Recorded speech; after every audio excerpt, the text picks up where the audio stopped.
Our purpose is to save this historical building from being torn down. My name is Jay Dunn. I've helped begin the Save the Circle movement.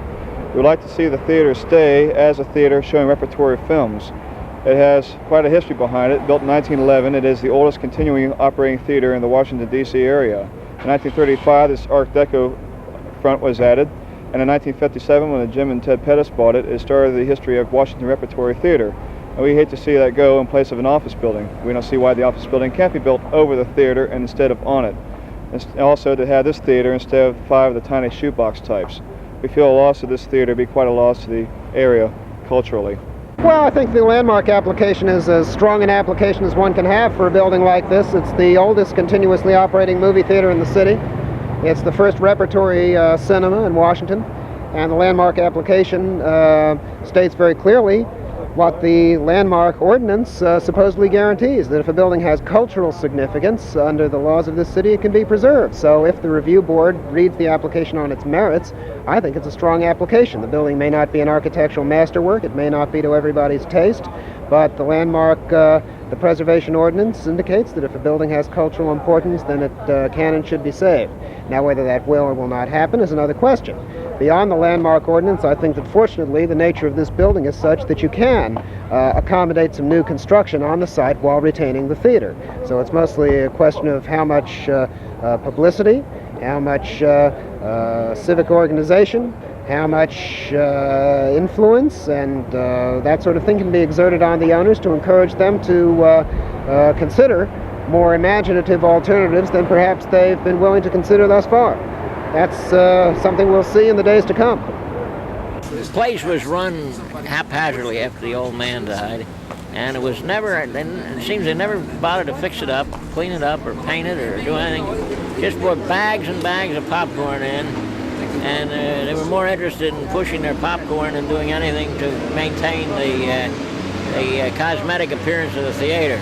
My name is Arthur Pope. I'm a paralegal looking for work in the city of Washington right now. Anyway, I'm an original Washingtonian. I've been coming to the Circle Theater for years. I think it's a disgrace that they would try to tear it down. They built over the Penn Theater on Pennsylvania Avenue. I've enjoyed seeing a lot of movies here, to include Siddhartha. I didn't see it, but they played it here. And I really think it's a shame, really, that they would, not understand that this is a landmark, the Washington landmark.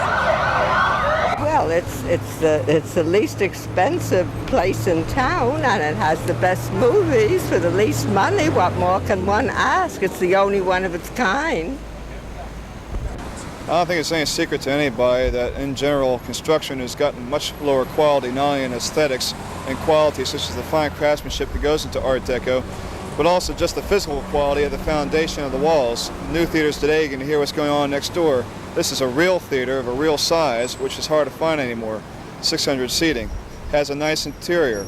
It had friendly people coming here. It was more than just a theater, it was a community response.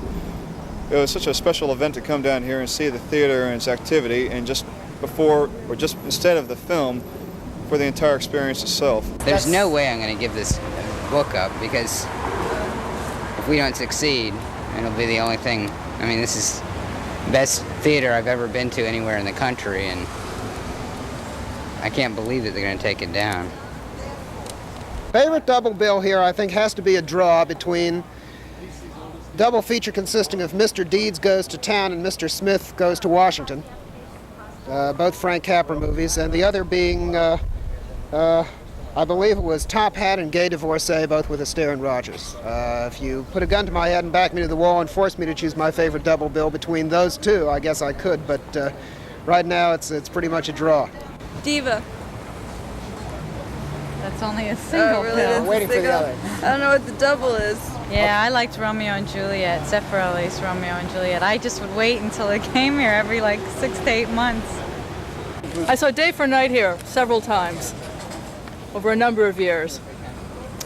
What was that Michael York movie? Or The Castle? Something for Nothing. Everyone. Something for everyone. Yeah. Great movie. That's a marvelous movie. I never would have seen it if it hadn't been for The Circle. Casablanca.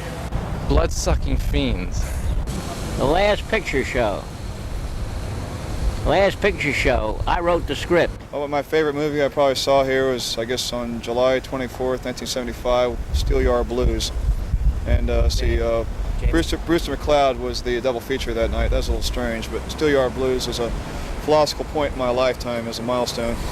What are your personal feelings towards the Circle Theater? I love it, man.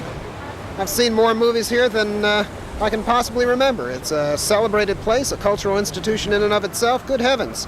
How many of these places can a city afford to lose before it starts to lose something of its heart and soul? And the city has been developing like the Alaska Gold Rush. Surely there are ways and means to be found to save a few terrific little places like this before they're all gone. What's your favorite buglehorn? The one they play for the horse races. What's the horse race? I ask everybody at an exchange, what is your favorite bugle call? Charge, Albert.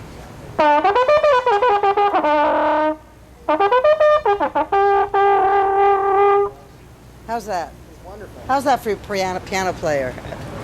Did you want me to mention that I'm running as a write-in, and my name is Faith, F-A-I-T-H. We want you Just to say plain everything. Faith. We want you to tell us everything. What's your platform? My platform is You got 3,000. replace every gun with a guitar.